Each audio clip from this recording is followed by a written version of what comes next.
नमस्कार दोस्तों and welcome to G Chills. किसी जमाने में दोस्त रूस के कारण भारतीय वायुसेना डंके की चोट पर युद्ध में दुश्मनों को बुरी तरह धूल चटा देती थी, लेकिन आज रूस के कारण ही भारतीय वायुसेना को काफी बुरे दिन भी देखने पड़ रहे हैं।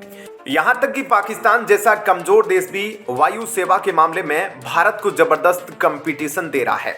आखिर पूरा मामला क्या है, आगे विस्तार से हम आपके साथ डिस्कस करेंगे, लेकिन उससे पहले जान लेते हैं कि रूस ने भारतीय वायुसेना को अभेद किला कैसे बनाया था। सबसे पहले अगर बात की जाए मिग सीरीज लड़ाकू विमानों की, तो रूस ने मिग 21 से लेकर मिग 29 तक भारतीय वायुसेना के लिए अत्याधुनिक लड़ाकू जेट्स प्रदान किए, जिससे आईएएफ की ताकत में भारी वृद्धि हुई।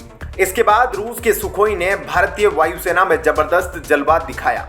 Su-30 MKI जो एक उन्नत लड़ाकू जेट है, इसने आईएएफ की हमलावर क्षमता को नया आयाम दिया। रूस ने S-400 जैसे एडवांस्ड एयर डिफेंस सिस्टम्स प्रदान किए, जिससे आईएएफ की एयर डिफेंस क्षमता मजबूत हुई। इसके अलावा रूसी Mi-17 और Ka-31 हेलीकॉप्टरों ने आईएएफ की लॉजिस्टिक और सर्विलांस क्षमताओं को बढ़ावा दिया। लेकिन अब आइए एक दूसरे पहलू की बात करते हैं। आप सभी जानते हैं दोस्तों कि भारत के सामने पाकिस्तान की क्या औकात है। पूरी दुनिया अब भारत और पाकिस्तान की टक्कर करना नहीं चाहती है, क्योंकि मुकाबला हमेशा एक तरफा रहता है और जीत हमेशा भारत की होती है। इकोनॉमी के मामले में कभी भारत और पाकिस्तान एक लेवल पर हुआ करते थे, लेकिन भारत ने जबरदस्त तरक्की करते हुए पाकिस्तान को मीलों पीछे छोड़ दिया है। लेकिन एक ऐसा मामला सामने आ रहा है जिसमें चीन की मदद से पाकिस्तान भारत को काफी पीछे धकेलते हुए नजर आ रहा है। हम बात कर रहे हैं 5th generation stealth fighter jet की। आप सभी जानते हैं कि पाकिस्तान ने चीन से 5th generation stealth fighter jet FC-31 खरीदने का ऐलान कर दिया है, लेकिन वहीं भारत अभी भी अपना खुद का 5th जनरेशन फाइटर जेट सिर्फ डिजाइन करने में ही लगा हुआ है। ऐसे में कई लोगों का मानना है कि अब समय बर्बाद करने का वक्त जा चुका है और भारत को समझदारी दिखाते हुए अमेरिका या रूस से 5th जनरेशन फाइटर जेट तुरंत खरीद लेना चाहिए। लेकिन सबसे बड़ा सवाल यह है कि इस खरीदारी के लिए भारत रूस या अमेरिका में किसका सिलेक्शन करेगा। अगर बात करें रूस की, तो उसने Su-75 चेकमेट को बेहद सस्ते और लुभावने रेट पर भारत को अपनी तरफ आकर्षित करने का प्रयास किया है। रूस चाहता है कि भारत अमेरिका के F-35 के बजाय रूस के Su-75 चेकमेट में ज़्यादा दिलचस्पी दिखाए। इसमें कोई डाउट नहीं कि अमेरिका F-35 को दुनिया का सबसे बेहतरीन लड़ाकू विमान कहा जाता है और उसके सामने रूस का Su-75 चेकमेट अभी खुद को सिद्ध नहीं कर पाया है। Su-75 ने अभी तक कोई फ्लाइट टेस्ट नहीं किया है, जो भारत के लिए एक चिंता का विषय हो सकता है। इसी कारण अमेरिका बार बार F-35 को लेकर भारत को अपनी तरफ लुभाता रहता है। चीन के पास भी इस एडवांस्ड लड़ाकू विमान का कोई विकल्प मौजूद नहीं है, लेकिन भारत इस मामले में जरा अलग ही ख्याल रख रहा है। भारतीय रक्षा विशेषज्ञों का मानना है कि अगर हम खुद से ही अपना 5th जनरेशन स्टेल्थ लड़ाकू विमान बना लेते हैं, तो इससे बेहतर कोई ऑप्शन होगा नहीं। यहाँ तक कि खुद एयर चीफ मार्शल भदौरिया साहब ने स्पष्ट कर दिया कि 5th जनरेशन लड़ाकू विमानों के मामले में दूसरे देशों पर निर्भरता से बचने के लिए भारतीय वायुसेना का मुख्य लक्ष्य स्वदेशी एमका यानी advanced medium combat aircraft program है। अब दोस्तों मैं अपनी बात करूं तो एयर चीफ मार्शल भदौरिया साहब का कहना बिल्कुल ठीक है, क्योंकि भारत को अपनी रक्षा क्षमता बढ़ाने और आत्मनिर्भरता के लक्ष्य को साधने के लिए विदेशी टेक्नोलॉजी पर डिपेंडेंसी को कम करते हुए अपनी स्वदेशी टेक्नोलॉजी क्षमता को मजबूत करना बेहतर होगा।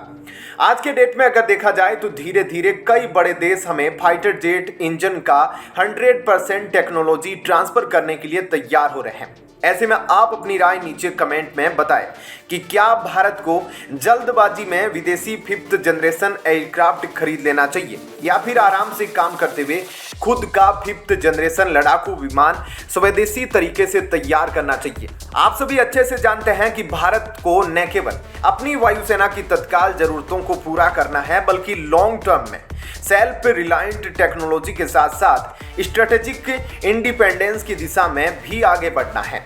दोस्तों, भारत और रूस के बीच पहले भी 5th जनरेशन फाइटर जेट पर सहयोग हुआ था, लेकिन तकनीकी और डिजाइन ट्रांसफर पर सहमति न बन पाने की वजह से भारत ने प्रोग्राम छोड़ दिया था।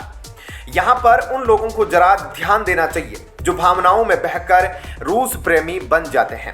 साफ तौर पर यह बात जान लीजिए कि विदेश नीति और बिजनेस में हर कोई अपना फायदा ही देखता है। रूस का कहना है कि Su-75 विमान का डिजाइन पूरी तरह से सुपर कंप्यूटर पर किया गया है, जिससे इसकी डिजाइनिंग प्रोसेस में समय और लागत दोनों की बचत हुई है। लेकिन Su-75 चेकमेट अभी तक किसी विदेशी पार्टनर को आकर्षित नहीं कर पाया है, जिससे इस प्रोजेक्ट को फंडिंग में मुश्किलें आ रही है। इसी कारण रूस लगातार हाथ पैर मार रहा है ताकि डिफेंस पर मोटा पैसा खर्च करने वाला भारत उसके Su-75 चेकमेट प्रोग्राम को आगे बढ़ाने में उसकी मदद करे। हालांकि इस प्रोग्राम के लिए भारत के अलावा रूस ने अर्जेंटीना, UAE और वियतनाम को भी अपनी तरफ लुभाने की कोशिश की है। भारतीय वायुसेना के 60% विमान रूसी मूल के हैं, जो Su-75 की खरीद पर विचार करने के लिए एक कारण बन सकते हैं। लेकिन वहीं दूसरी तरफ यूक्रेन में रूसी वायुसेना का प्रदर्शन निराशाजनक रहा है, जिससे भारतीय रक्षा विशेषज्ञ चिंतित है। कई लोगों ने यह भी देखा है कि S-400 डिफेंस सिस्टम को खरीदने के बाद रूस से भारत लाने में काफी दिक्कतों का सामना करना पड़ा है, क्योंकि रूस आमतौर पर किसी न किसी देश पर बेवजह हमला कर देता है, जिसके कारण उसे विदेशी सैंक्शंस का सामना करना पड़ता है। यूक्रेन युद्ध के चलते रूस को सैन्य हार्डवेयर और पुर्जों का निर्यात करने में आ रही मुश्किलें Su-75 के भविष्य पर भी प्रभाव डाल सकती है। इसलिए भी भारत रूस के इस प्रोग्राम को लेकर बेहद सतर्क है। वहीं दोस्तों, हमारी वायुसेना की मैं बात करूं तो वायुसेना के पास कम से कम 42 स्क्वाड्रन होने चाहिए, लेकिन मौजूदा समय में सिर्फ 31 है। इससे लड़ाकू ताकत में खासी कमी आई है। भारतीय वायुसेना के एक स्क्वाड्रन में आमतौर पर 16 से 18 लड़ाकू विमान शामिल होते हैं। भारतीय वायुसेना के पास इस वक्त तकरीबन 180 लड़ाकू विमानों की कमी है। इसके साथ ही आजकल यह भी देखा गया है कि लड़ाकू विमानों के साथ साथ ड्रोन की डिमांड भी लगातार बढ़ती जा रही है। इंडियन एयरफोर्स अपनी ड्रोन क्षमता बढ़ाने की दिशा में भी कदम बढ़ा रही है। 30 MQ-9B रीपर ड्रोन्स की खरीद के फैसले के साथ विशेषज्ञों का मानना है कि 32 और राफेल लड़ाकू जेट खरीदने से IAF की लड़ाकू क्षमता में जरूरी बूस्ट मिल सकता है।